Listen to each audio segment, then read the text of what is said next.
Good morning. I'd like to welcome everybody to our February 1st meeting of the Nags Head Board of Commissioners. We're going to call the meeting to order, and we'll start with a moment of silence.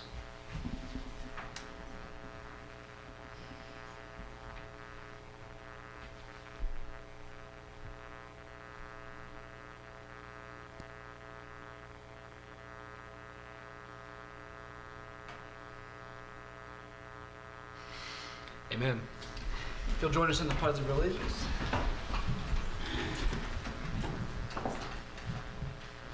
I pledge allegiance to the flag of the United States of America and to the republic for which it stands, one nation, under God, indivisible, with liberty and justice for all.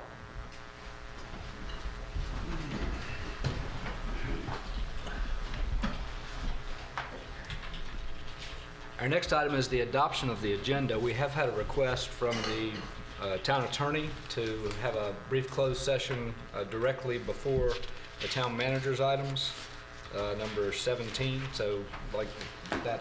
Move to adopt as amended. Second. We have a motion and a second. Any further discussion? All in favor, please signify by saying aye. Aye. All those opposed, like sign. The motion passes unanimously.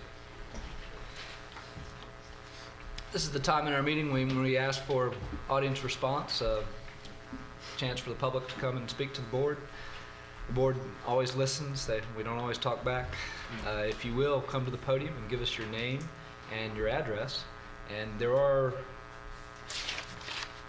2 public hearings later today. There will be an opportunity to speak on those at the time when those public hearings come up. So if anybody would come to speak to us before public response. Seeing no one, we're going to continue on. Next item is recognition of employees. Chief Brinkley. Good morning, Mayor and Board of Commissioners. It's a moment that I look forward to is coming before you to recognize an employee's achievements. And today that's for Sergeant Chris Montgomery. Before I get to his achievements, I will tell you a little bit about Chris. He's originally from Connecticut, Fairfield, Connecticut. He graduated high school in 1991 and came to our great state to attend East Carolina University. So he graduated with his bachelor's degree in criminal justice and returned to Connecticut, where he was a police officer in the city of Fairfield for 3 years. Afterwards, he began employment with the town of Nags Head in 1999.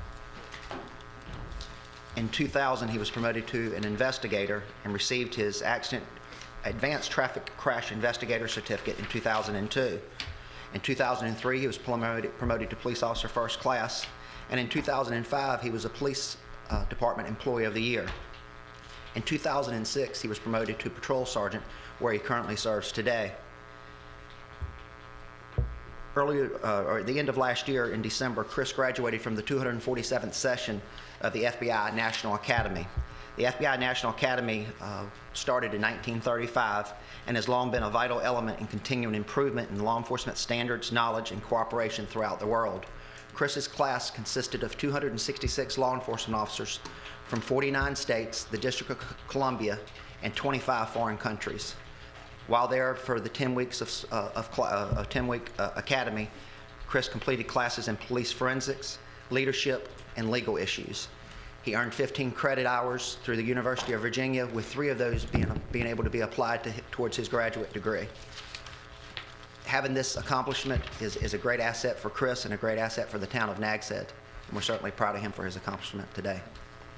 Chris, congratulations.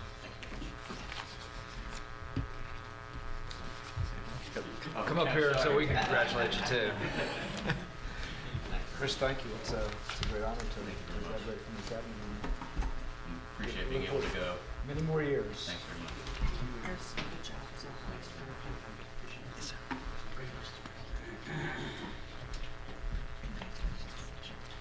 Major congratulations.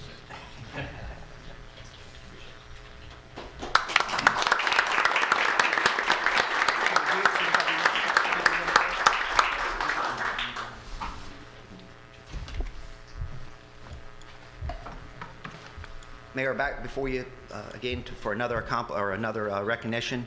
This time is for Police Officer Jonathan Gilreath on his 5 years of service to the town. Jonathan is originally from Cresswell. After graduating from high school, he entered the Army in 1999 and served 6 years, which time he was honorably discharged. He's obtained his BLET certification from Pitt County Community College in 2005 and began employment with the Washington County Sheriff's Office at that time. He began employment with the town of Nags Head in January of 2007. He is a field training officer and also was promoted to police officer first class in 2011. Jonathan lives here in the town of Nags Head with his wife, Laura, who's also a police officer with us. He has a daughter, Riley, and a son, Hampton. In his free time, he enjoys spending time with his family and watching Notre Dame football. We're certainly glad to have Jonathan with us and look forward to many years to come. Jonathan, congratulations. Good morning, sir.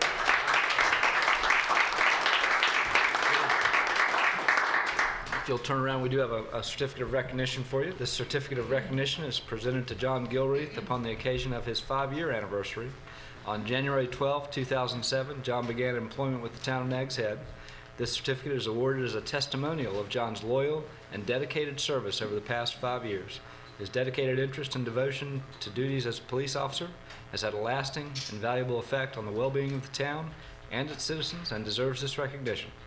The town of Nags Head extends its best wishes to John for continued success and many more productive years with the town.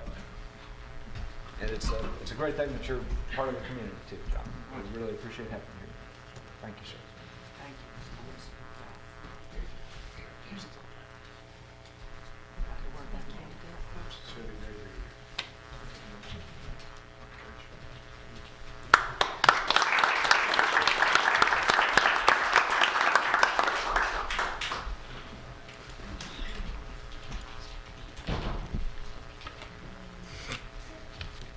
Next item is a proclamation for the 2012 Relay for Life. Dabney? Good morning. Good morning. Thank y'all for doing this. Thank you. Thank Good you for leadership. your support. Thank you. I would like to first start off by thanking the mayor, Board of Commissioners, and all the volunteers and your efforts that you have put forth in helping to raise this money for Relay for Life. As the team captain and on behalf of Team Town of Nags Head, I want to thank you again, the members of the board, and for the town manager for your continued support and encouragement. During the relay team kickoff that we had this past Saturday at Kitty Hawk United Methodist Church, Team Town of Nags Head was presented a certificate for the 2011 OBX Relay for Life. Town of Nags Head raised $3,180.08. We also wanted to include that. We put every penny we earned towards this, and we are very proud of that. We exceeded our team goal, and we look forward to doing that again this year. The 2012 Relay for Life of Outer Banks will be held at the First Flight High School Athletic Field Saturday and Sunday, May 19th and 20th. And the event will begin at 11 a.m. on Saturday, and it'll run through the afternoon of Sunday. There's lots of events, special events scheduled during that time. There's a cupcake 5K run. Each team will have a fundraising event that they will be having there. And it'll go from Saturday and Sunday. Last year, for those of you that may have attended or that did not have the pleasure in going to see, that we had a dunk tank, and several of our board members were volunteers in that dunk tank, as well as our town manager. We also had another town manager within the county that participated, and we're very grateful for that. We hope to have the dunk tank again this year. No matter who you are, there's a place for you at Relay. Each dollar that you raise will help save lives.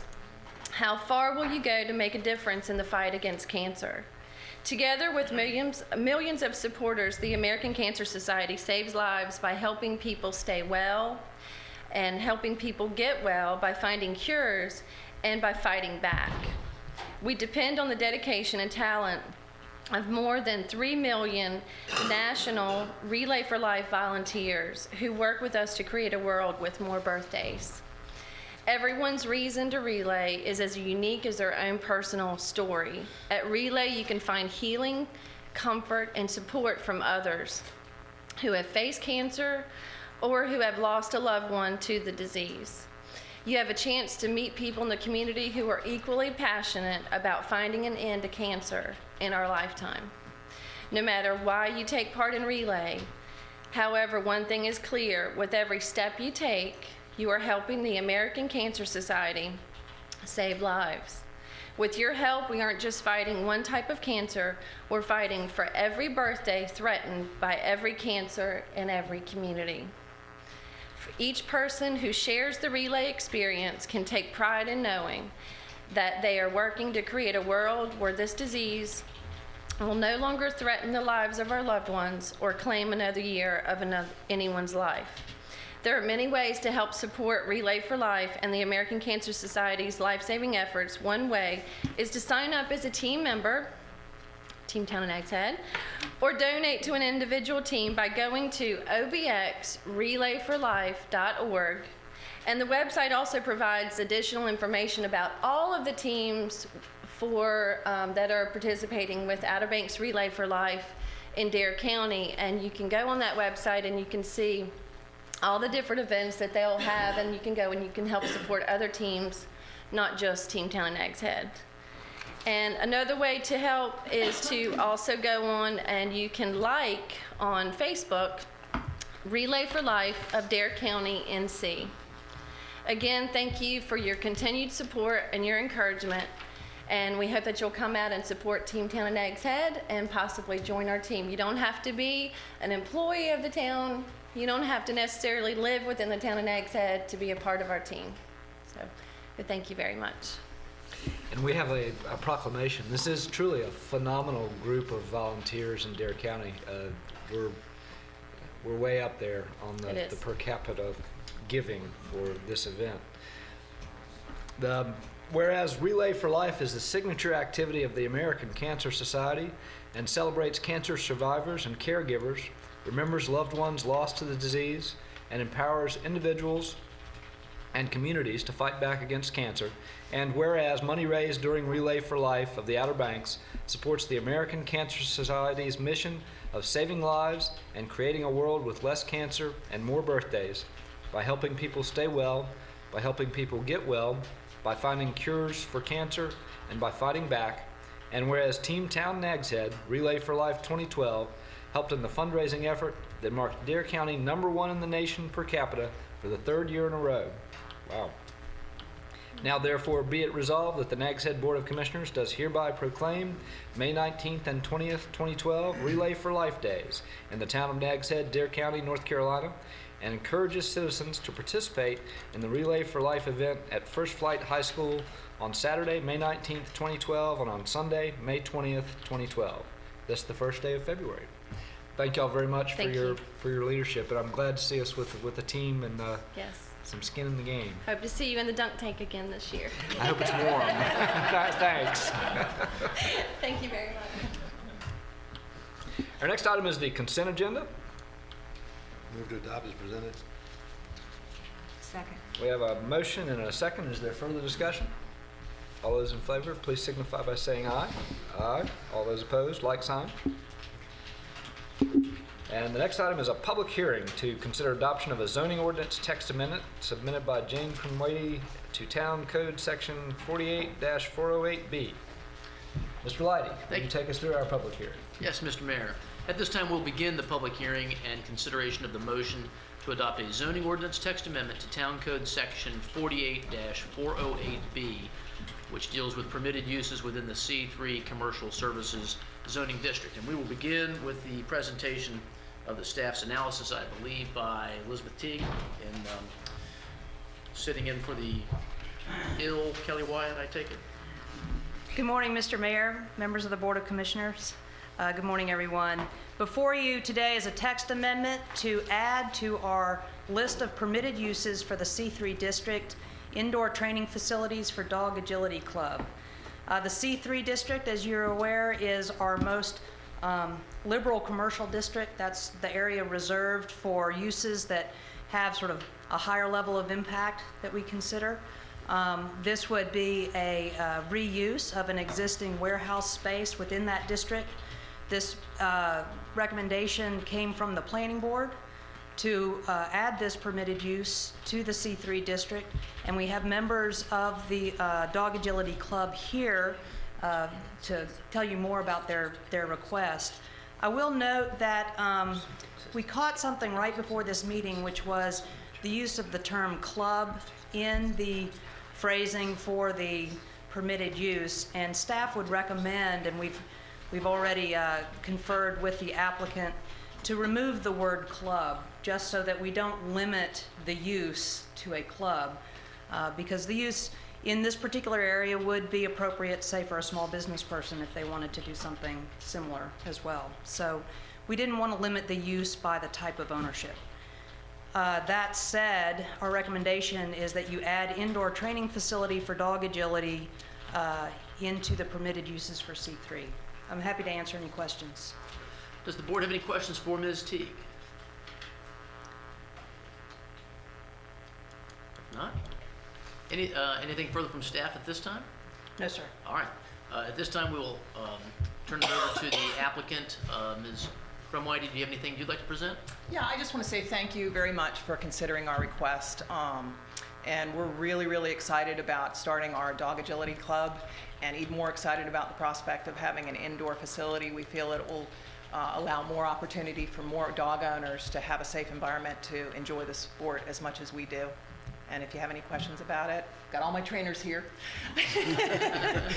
We'd be glad to answer and respond to any questions or comments. Does the board have any questions? No questions? All right, anything further on behalf of the applicant?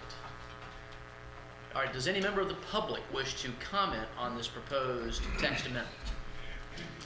Anybody at all? Does the board wish to receive any further information on this matter before it begins its deliberations? If not, we will conclude the public hearing on this proposed text amendment, and the board may begin its deliberations. What's the pleasure of the board? Ready for a motion? Yes, ma'am. Make a motion to approve with the change submitted by staff, striking the word club as presented in the packet. We have a motion on the floor. Second. We have a second. Is there further discussion?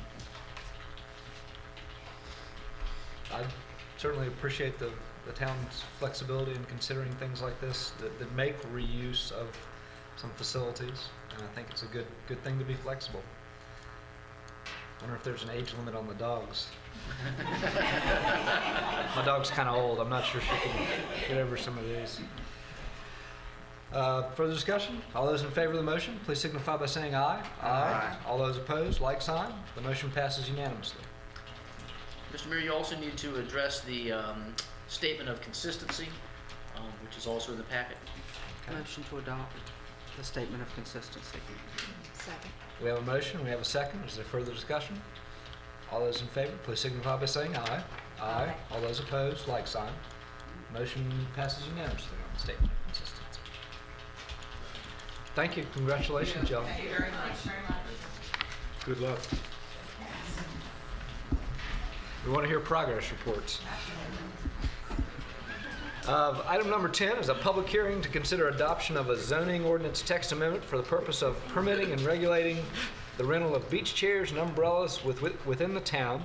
I would ask the board to recuse me from this discussion and have Mayor Pro Tem lead this discussion. The original application on this was from Village Realty as an agent for the Village at Nags Head Property Owners Association. So I'll back out. And I suggested the board go ahead and make a motion to recuse the mayor. So from moved. consideration. Second. all those in favor signify by saying aye. Aye. All those opposed, like sign. All right. Mayor Pro Tem, I will ask you to go ahead and back is all I ask. preside. All right, at this time, we will go ahead and begin the public hearing and consideration of the zoning ordinance text amendment to Town Code Section 48-405C2T and 48-869B. And we'll begin with the presentation of the staff's analysis by Planning Director Elizabeth Teague. Thank you. In your packet again, you'll see another text amendment, and in this case, we're looking at two different zoning districts within our town to allow under what conditions we may permit beach chair and beach umbrella rentals. In our CR district, we've been trying to do this through our hotels. And we had a few enforcement problems, so we wanted to tighten up the language to make it very specific and very clear the conditions under which we may allow that type of use. Additionally, in the village, we had a request to allow them to continue this service to their users out of their beach club and their beach access.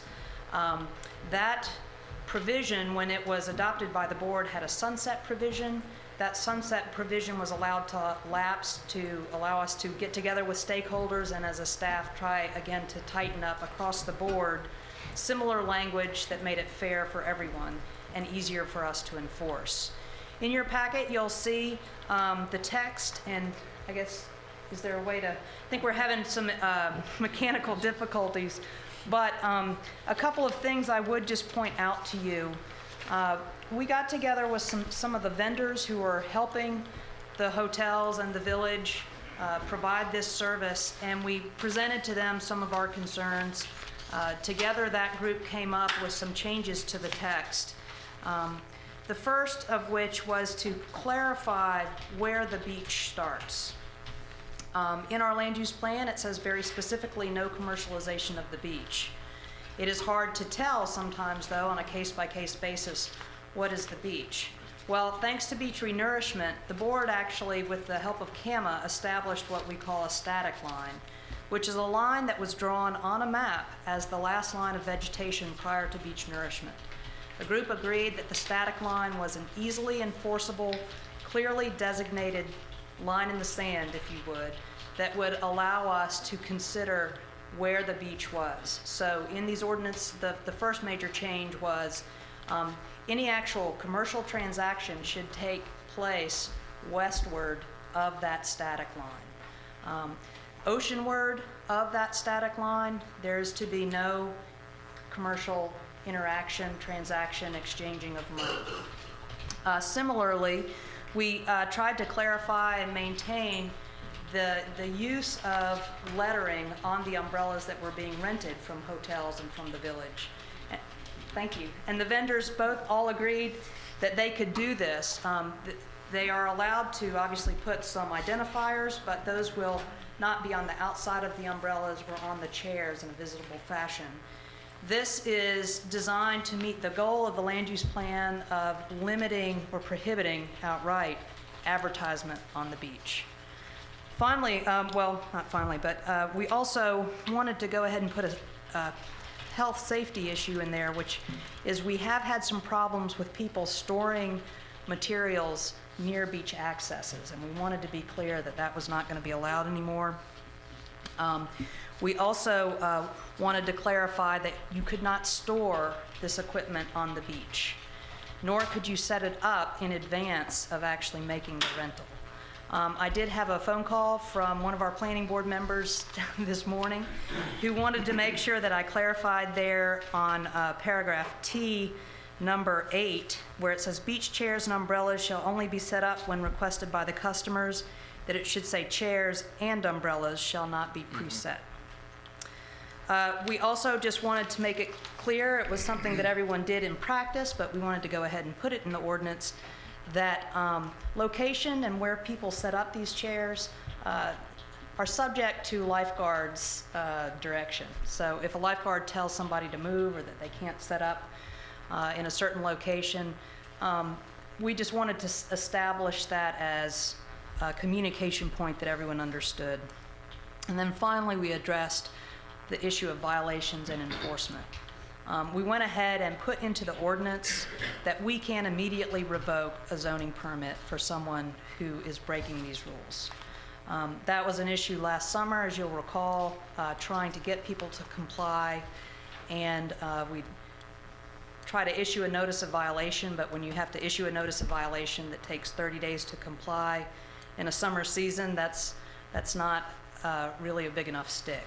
So I appreciated greatly the work of our planning board volunteers and many of the business owners who came and sat down with us and shared these ideas. We hope that With these regulations, you'll once again allow beach chair and beach umbrella rentals out of the hotels and the village to continue in a way that's good for everyone. I felt like it was personally a positive process with the business owners, something that would work for them, as well as something that recognized the unique character and what the town is trying to do in terms of preserving the beach.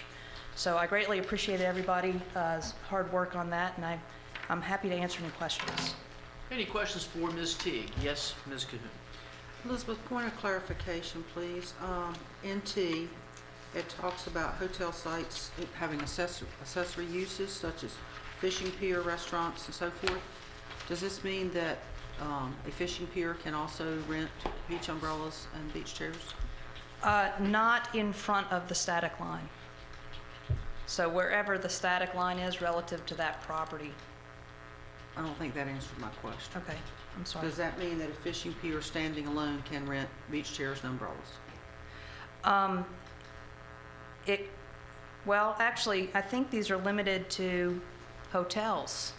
That's why I'm asking for Yeah. that clarification, because it says hotel sites. So unless... Oceanfront may be zoned for a hotel. So I Okay. just was curious if it could be mixed like that without having a hotel. No, I think, let's see, let's look at it.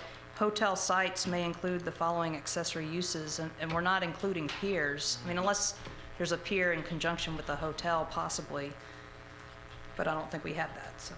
We don't, but I just wanted to make it clear so that down the road we won't have a conflict in town hall Okay, with fair an enough. application. Yes, ma'am, that's correct. Other questions for the planning director? All right, if none, any presentation on behalf of any presentation from the planning board on this matter, anything that they would like to add to what's been presented? All right, anything for the applicant or any member of the public who wishes to present on this particular matter or comment on it? Yes, sir. If you'll please approach the podium, tell us who you are, and then address your comments to the board. Good morning. I'm Thomas Musica with Beach Cabana Services.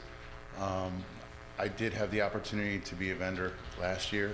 And I just want to say thank you. I thought that it went really well and that the guests and the people that took part in it enjoyed it and are looking forward to having it again.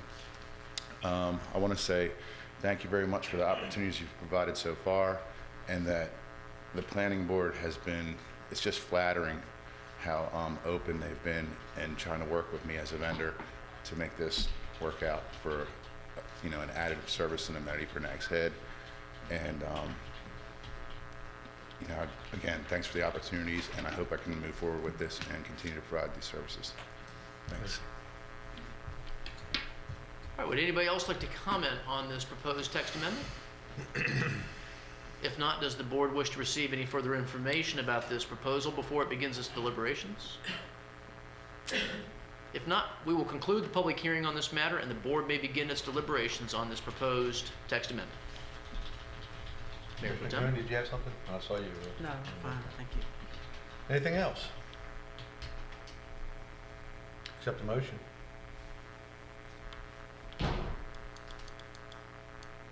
I make a motion that we adopt the ordinances as presented, both as to hotel sites and to the beach club, allowing umbrellas and beach chairs to be rented. And does that include the correction from the planning board to section 8 to add in It does. umbrellas and beach chairs? It does, and it also includes the statement of consistency. Okay. Second? Motion made and second. Any questions on the motion? If not, all in favor signify by saying aye. Aye. All opposed? Ayes have it. Mr. Mayor?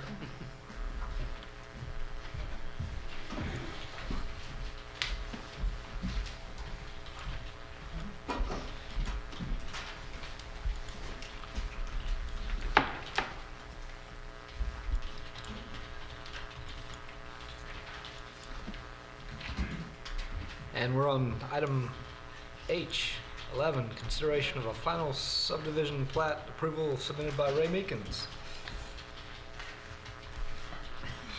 Substituting for Kelly Wyatt. Before you again is a plat. We did have some larger ones, I think.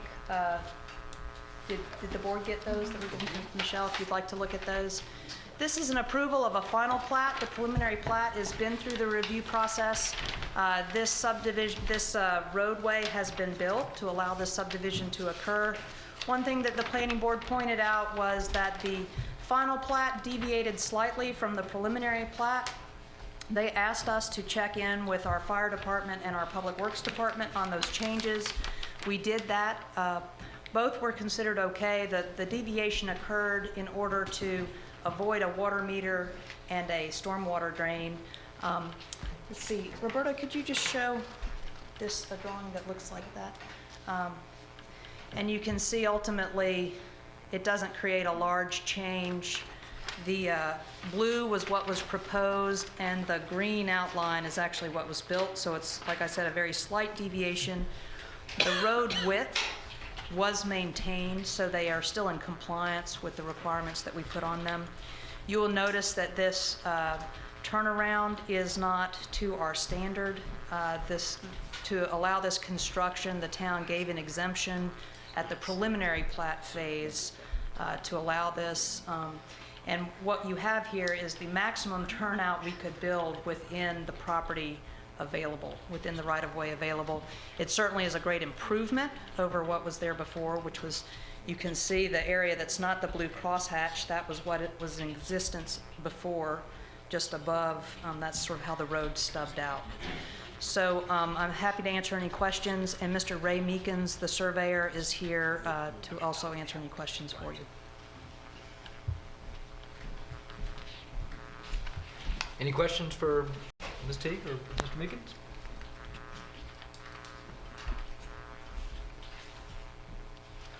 Hearing none, what's the pleasure of the board? Move to adopt as presented. We have a motion on the floor. I'll second that motion. Further discussion? All those in favor of the motion, please signify by saying aye. Aye. All those opposed, like sign. Motion passes unanimously.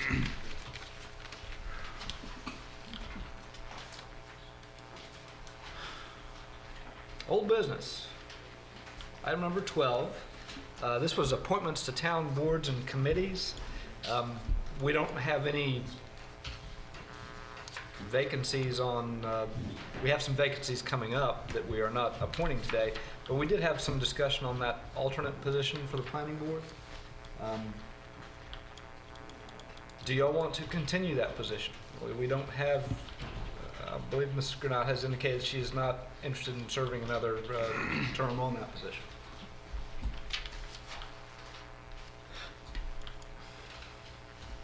Dan?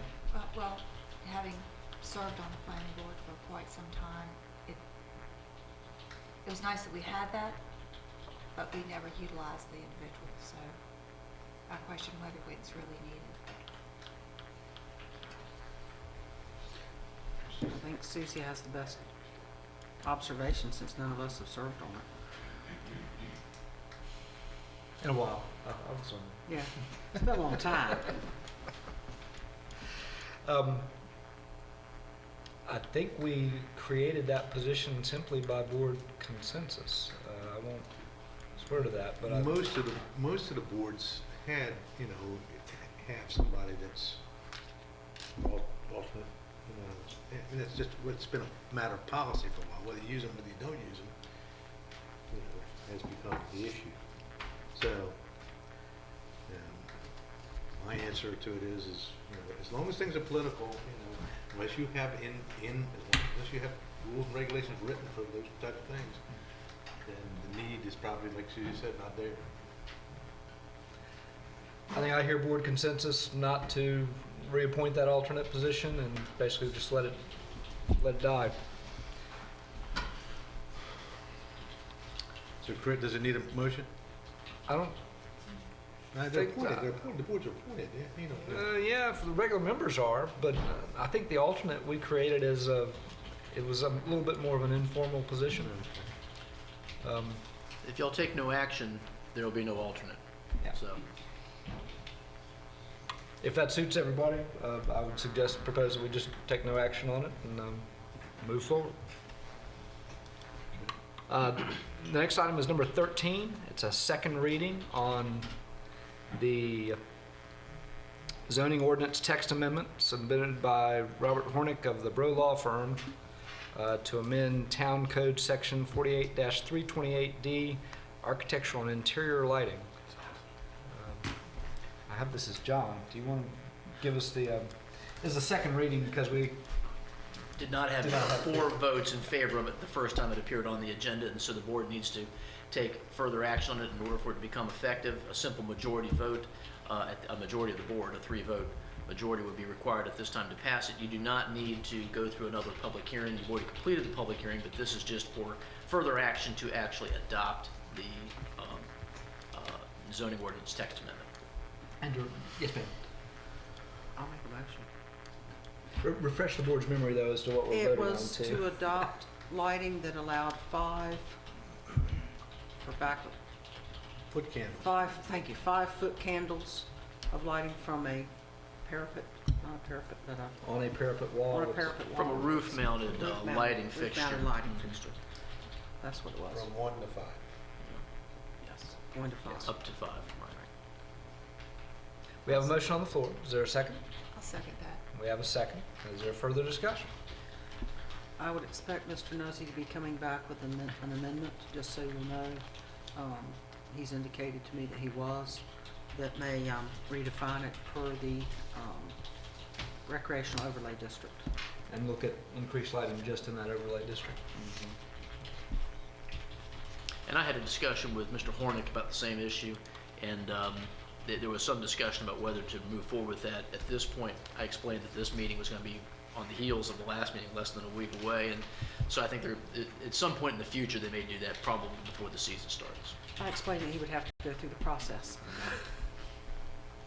And the Mayor Pro Tem and I voted against this motion last time. I'm going to change my vote for this time because I think Mr. Nuzzy and the business community would be happier having something rather than nothing. Going from 1 to 5 is, I think, I won't speak for Doug, but my support was for the 10-foot candles because it did not appear to be terribly invasive.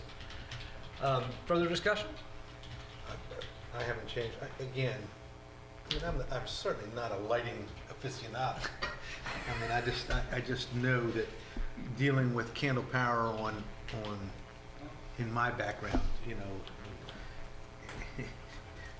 10-foot candles of power of light compared to 5 is, you know, the only way I guess the only way I could probably demonstrate it is get the dimmer and move the lights from the glare in our face to a little less glare in our face. I mean, it's not that much. Again, I will also change and support this to move it along.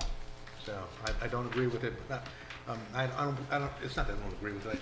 The difference between 5 and 10 is so minuscule, according to what I'm told, it's not an issue. But again, so we'll move it off center, I will also vote to do so.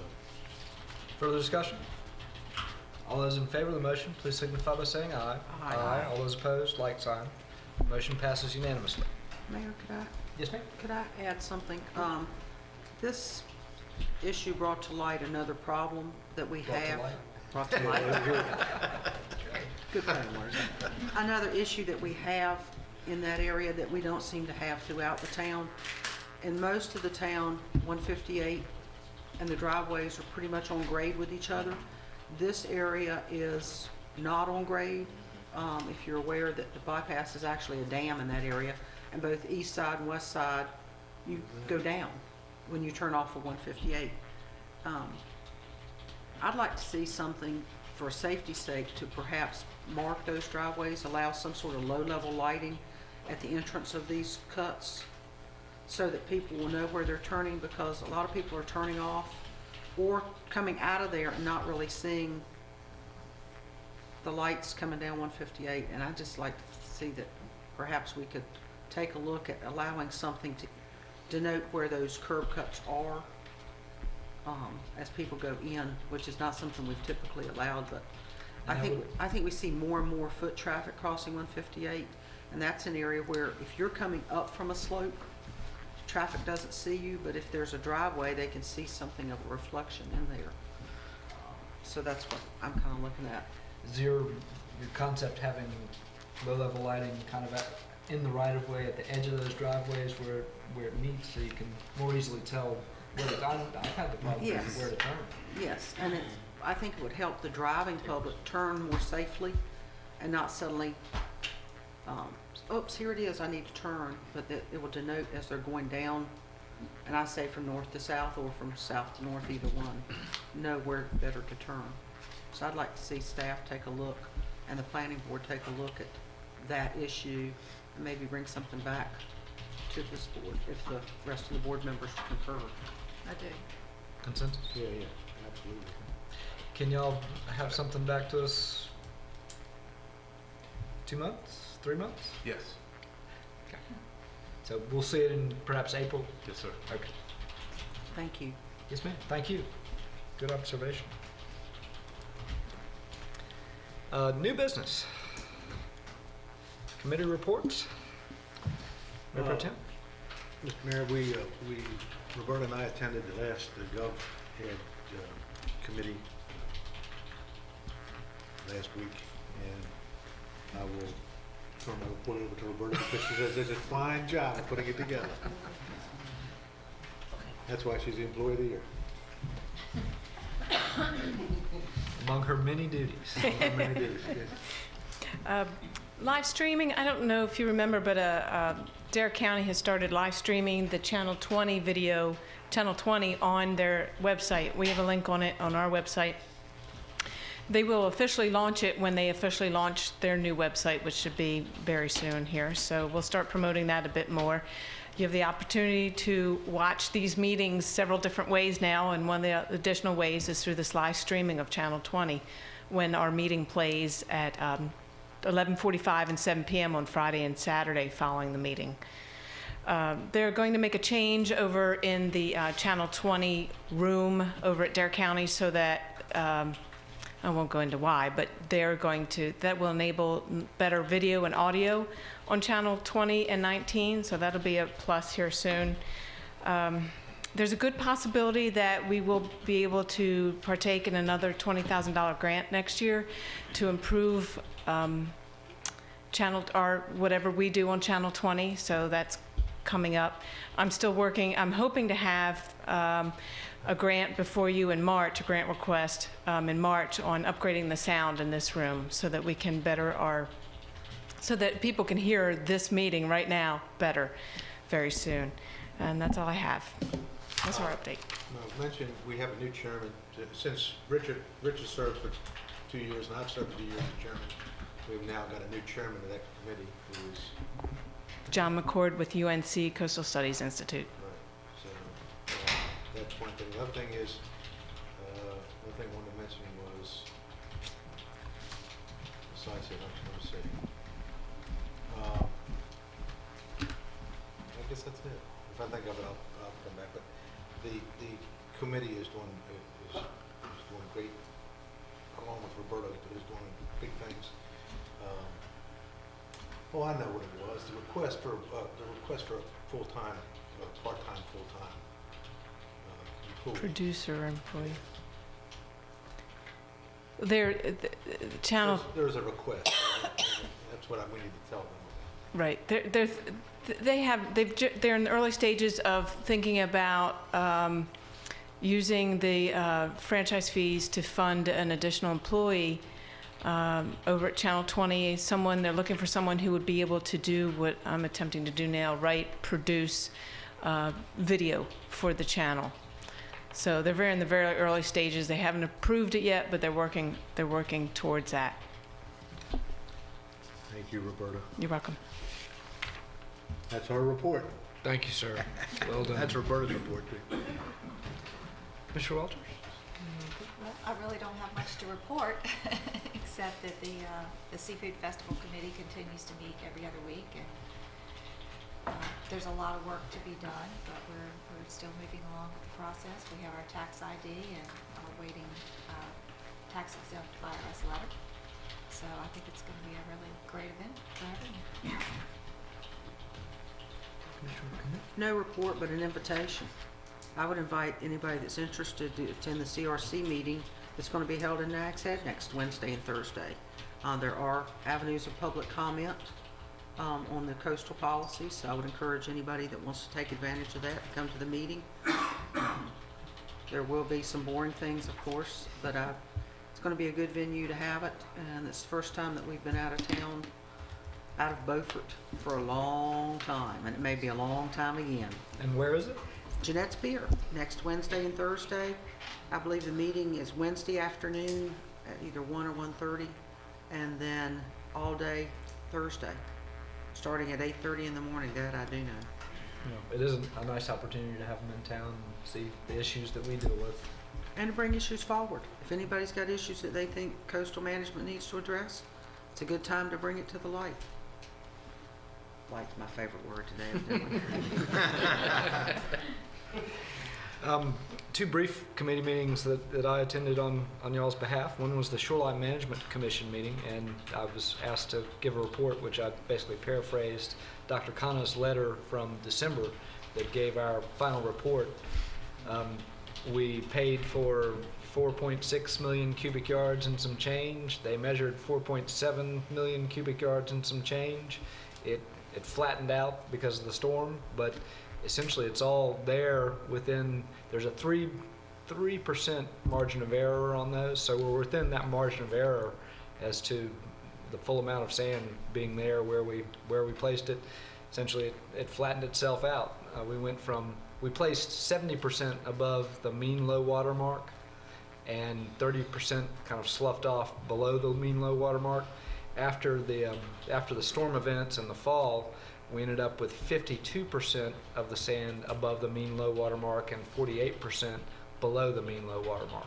So it flattened itself out, reached somewhat of a natural equilibrium. And from my observations, which I've said before, it's hard to observe the beach and really measure it, but it seems to be holding up reasonably well, where we would have had water touching the edge of the dunes in past winters during a northeaster. It really has not hit that level. So far so good, I think, was my point to them.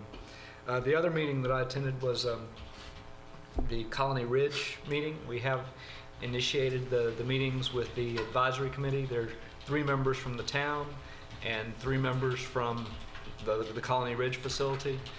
We did a walkthrough tour week before last, and then had our first formal meeting this week. We had good discussion. We are all waiting on the set of plans for the improvements to be done.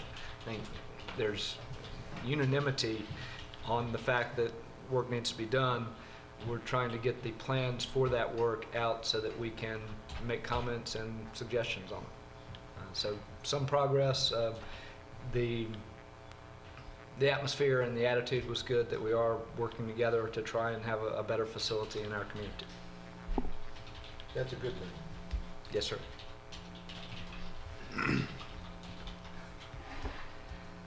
Next item is the number 15, Mr. Clark. Mr. Mayor, Commissioners, good morning.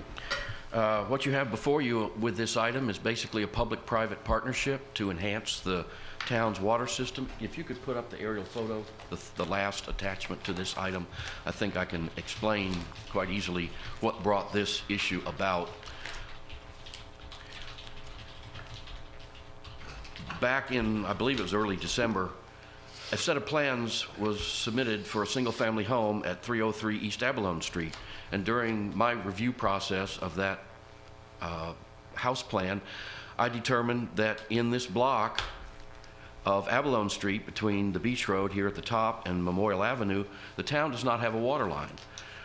The house that's on the corner here is served across or underneath Memorial from the water main on the west side. This is the old Scarborough garage and the Scarborough house, which was originally served off the beach road, and then a line was run. I think originally there was one service to both buildings, and then the properties were separated and a second meter was set in the right-of-way of the beach road, and the line was actually run across this property to this house. It's something we would not do today. But ultimately it resulted in this lot sitting here without a water line in Abalone Street right-of-way. Now, the town has a policy when this situation arises that it's the responsibility of the developer or owner of the property to extend the town's water system to provide water service to them. There are two different ways that they could bring water to this lot. They could come from Memorial, which is definitely the shorter distance, but it would require boring underneath Memorial because the town policy requires a bore rather than an open cut, and that adds a significant amount of expense to this particular avenue of bringing water to this lot. The other option is to just do an open cut from the beach road, because the 12-inch water main in the beach road is on the western side of that right-of-way, and bring water through an open ditch, an open trench up to this property. We met with the owner. We determined, based upon our engineer's estimate of what the costs would be, that for them to run water from this point to their furthest property line, that's another requirement of the town's water line extension policy, is that they have to go to their furthest property line, plus 100% of the engineering cost, which is also a requirement of our policy, would cost the property owner $2,089. So they deposited a check with the town in the amount of $13,003, which would cover the total cost of the engineering and the cost of bringing water to their furthest property line from the beach road. Now, it also states in our policy that if the town has adequate funds available, we will in effect complete the loop. So we're not creating a new dead-end line. We would in effect build the water line from this point under Memorial and connect into the 6-inch line that's in the right-of-way of Memorial Avenue. So at this point, what is being requested of the board, when Kim received that $13,003 check, she deposited it in a town account, obviously, but it will need to be moved into the proper account in the water distribution budget to allow for the engineering work and the construction of their portion of the system. And then what I'm also requesting is authorization to spend up to $12,154.06 from retained earnings, which would be the town's share. And again, in this cost of construction is a 15% contingency that's been included. So we're anticipating a lower cost, but we have in that budget a contingency amount, because anytime you're doing underground work, you may not know what's there till you dig it up. Obviously, ULOCO is contacted, and the existing utilities in this corridor are all marked. But basically, that's what the item is requesting of the board, and I'll be glad to answer any questions that any members may have. Questions for Mr. Clark? No, just, Comments? I appreciate I appreciate you making the loop. It's something I think we've done very well in the past and continue to do well, and that's take advantage of private projects to complete our public purpose projects of providing great water pressure and redundancy.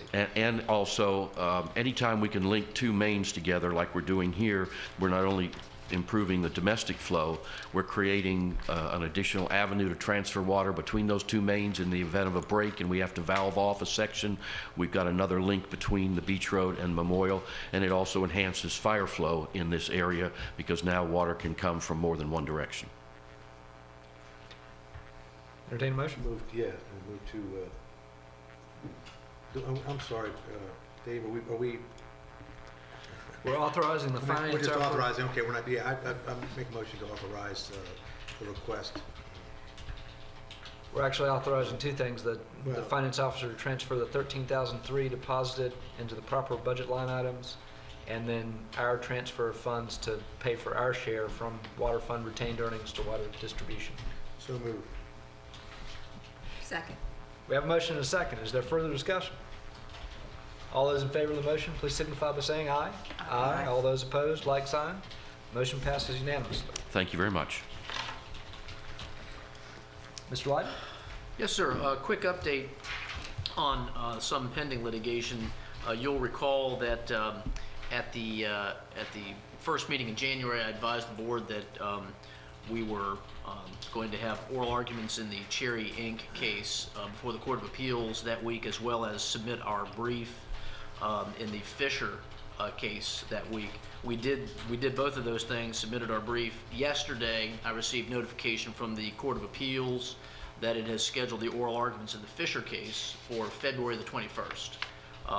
Again, a very quick notification from the court, and also an oral argument being provided, which they do in less than the majority of cases. Don't know what to read into that, since they only had our briefs for 2 weeks before this occurred. So, but in any event, just wanted to let you know that that's where that particular case stands at this time. And secondly, I would like to request a closed session to discuss potential litigation as well as pending litigation with respect to the Sand-Soda case with the board, and I'd like to do that at this time. Have a request from the attorney to enter a closed session? Question, need a motion? Yes, sir. So moved. Second. For the purpose of? Discussing potential and pending litigation of the Sand-Soda case, and to preserve the attorney-client privilege, and this is pursuant to General Statute 143-318.11A3. We have a motion and a second. Is there further discussion? All those in favor of the motion, please signify by saying aye. Aye. All opposed, like sign. Motion passes unanimously, and we will recess in the closed session. We're going to come back into open session. I'll ask our attorney, Mr. Lighty, to report out from the closed session. Thank you, Mr. Mayor. The board discussed the pending litigation involving Sand-Soda versus the town of Nags Head. Also discussed potential litigation, but no action was taken. Thank you, sir. Mr. Manager. Yes, I do have a few things. I wanted to start with a couple of things, continuation from our last meeting, and that was the contract that you awarded for the stormwater project with Vista Colony and Nags Head Acres. You awarded that contract where you, in the budget amendment that you approved at this meeting, it had the cost to enhance that project and add more to that project so that we can accomplish draining Nags Head Acres, that problem issue of stormwater in Nags Head Acres.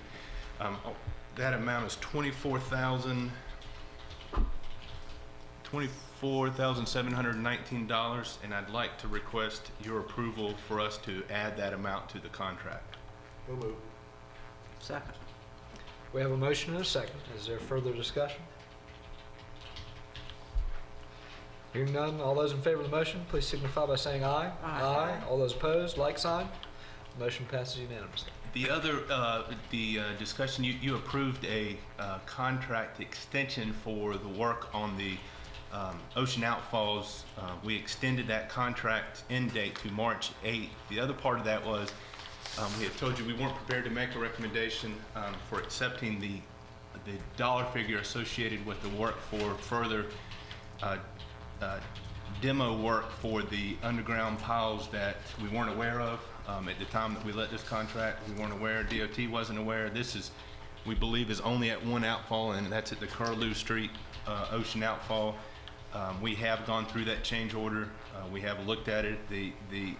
It's additional labor. It's still based on the same per unit price that the original contract was. The original contract amount was $1,372,162. This additional demo work, the amount is $17,893. So we're asking for your approval for me to sign that change order for that additional work. Motion to authorize the manager to sign that change order. Second. We have a motion on the floor, and we have a second. Is there further discussion? We don't have any choice. Gotta get it out. You never know what's underground, even on the beach. All those in favor of the motion, please signify by saying aye. Aye. Aye. All those opposed, like sign. The motion passes unanimously. I wanted to, the President's Day is coming up. If we have a mid-month meeting, we'll can announce this again, but because the town observes President's Day, that's a day that we pick up the East Side Beach Road trash. We're going to pick up town-wide, so I just want to let the board and the public know that the east side of town will not be picked up on February 20th. That's President's Day, but we will pick up town-wide the next day on that Tuesday. And also, we have our Facebook page that's up and running. Roberta's done a great job. We are trying to take full advantage of social media. We're tweeting, we're Facebooking, we're email blasting. So like us on Facebook now. And then also I wanted to ask Planning Director Elizabeth Teague to come up and for a discussion on the process by which we go through and the LPO process. That is a function of a town service. This is something that we evaluate quite often and have been since my time here with the town. We've got some thought as to how we might look at doing things a little bit differently.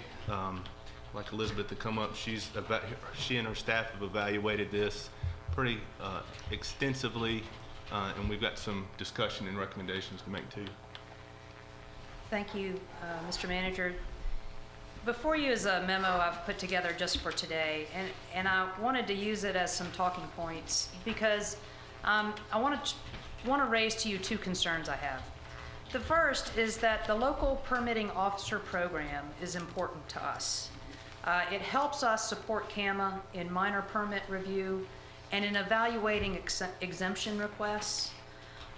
It is very important that we maintain this service within the town because it creates a one-stop shop, if you would, for a property owner who needs to come in and do a repair, maybe do a low-level type of building project, and they need both a CAMA permit and a town permit. And it allows us to facilitate that service, that permitting service to them. So I want to be clear that we're very supportive of the LPO services program that we have been doing. We certainly want to support CAMA and the goals for natural resource conservation and protection. It certainly is in line with our land use plans and the goal of this town. That said, we do have a problem that's come up in recent years, and that is town staff is occasionally being asked to review application permits that are coming in wearing their CAMA LPO hat on cases for which they may have issued a notice of violation previously. So it's putting them in a position of conflict. And what I'd like to do after talking with some CAMA staff and the town manager and the town attorney is ask if you would to allow us to formally request to CAMA that they take over some of the permit applications and processes where we might have this conflict. I don't feel like it's fair to our staff or to the applicant for them to be coming in and us to providing that CAMA service in certain situations. So you can see from here, I think there's in CAMA regulations a pathway for us to make this request. It's part of the description for the local permitting officer CAMA regulations that might allow us to make this request, which is when we designate officers, if we find for some reason that the officers cannot perform that function, say somebody gets sick, or in this case, we're in a position of conflict with earlier decisions, then we can ask the CAMA secretary to step in and take over to assume the responsibilities of that permitting process. That's what I would like to do. And I do want to be clear, though, in making this request, I don't want the town to throw out the whole LPO program. I think I want to be very precise in exactly what we're working for, what we're asking for. So that said, what I'd like to ask is if you would consider directing the town manager to make this formal request to the Division of Coastal Management that they take over permitting in some of these cases. Questions for Ms. T? Bless you. Further comments?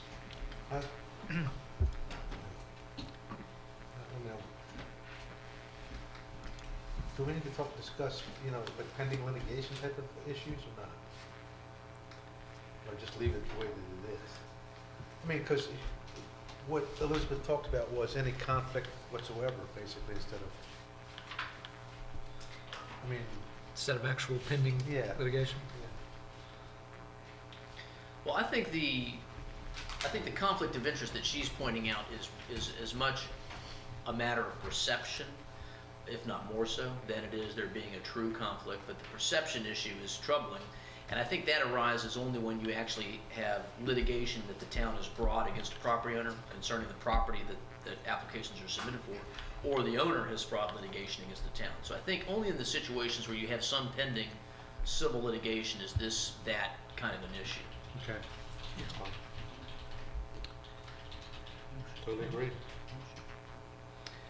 Mayor, I'd like to make a motion that we authorize the town manager to write a letter to Diener, specifically Division of Coastal Management, referencing the issues that the planner brought up, or excuse me, planning director brought up.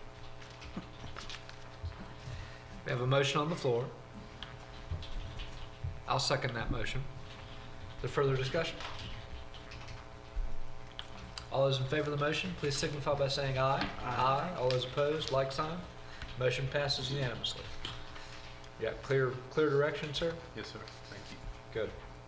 And then finally, I'd like to request a closed session for the consideration of acquisition of land for properties located at 3006 South Virginia Dare Trail, 3005 South Croatan Highway, 7740 South Virginia Dare Trail. Property that we've identified as post office lots, approximately 5 acres between the highways at milepost 13, and also 7,304 South Virginia Dare Trail. Thank you. I have a question again. Yes, sir.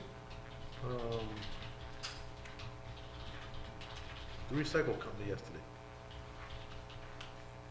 They didn't make it? Did they really? Is that what it was? Okay, good. I'm sorry, I missed. The recycle company, Bay Disposal, what's it called? Outer Banks Hauling. Outer Banks Hauling. Typically, they come late afternoon. They usually come late, and all my neighbors put their stuff out as usual, and we missed it. I'll make a point that consistency in that service is important. If you come at 3 o'clock for a year and then come at 7 a.m. one time, that you're gonna miss a lot of people. So We did. I'll make that. They got mine. My wife puts the stuff Including out me. there a day early. Yeah, and I usually do too, but I usually put it out the night before, but I didn't. Because I didn't want to sit in that till 3 o'clock in the afternoon. Other questions for the manager? Thank you. Sir, anything else on your? That's it. Board of Commissioners agenda. Mayor Pro Tem? That was it. That was my, being the advocate of recycling, I missed the boat. It's okay. They'll come back next week. They'll come back, yeah. Commissioner Walters?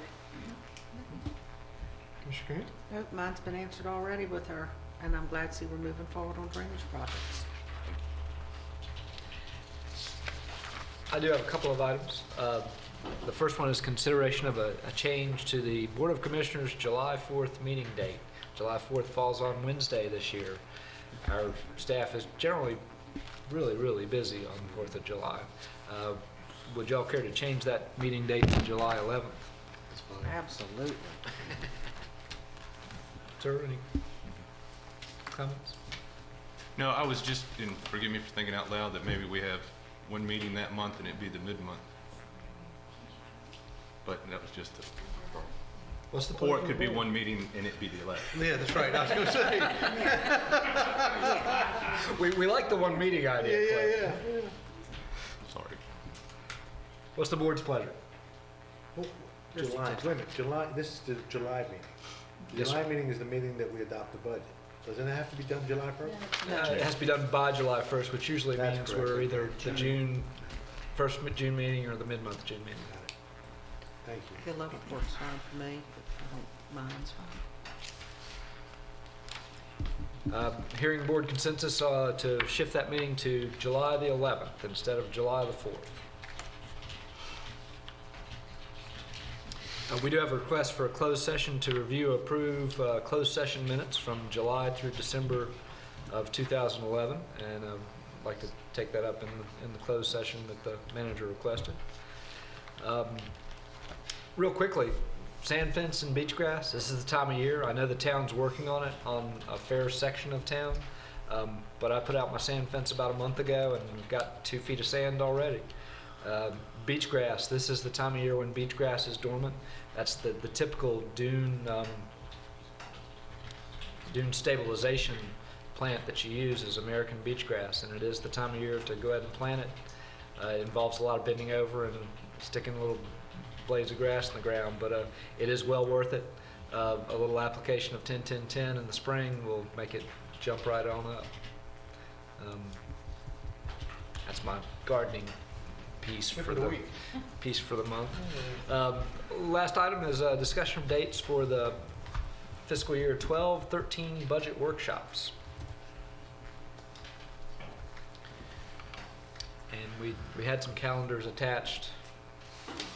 Is there a preference among the board for a day or time? We have generally mixed those up a little bit to give different groups different opportunities to attend.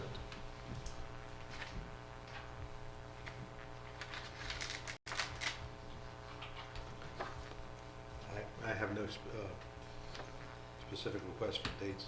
Mr. Manager, would you like to propose a list of dates? And Get this to the board. yeah, Yes. I think that may be the easiest Okay. way to do that.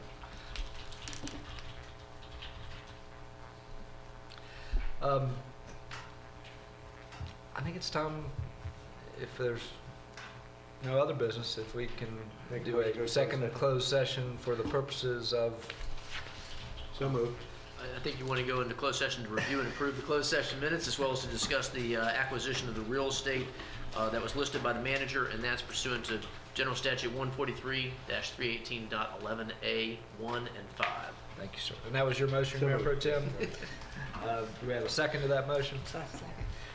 All in favor, please signify by saying aye. Aye. All those opposed, like sign.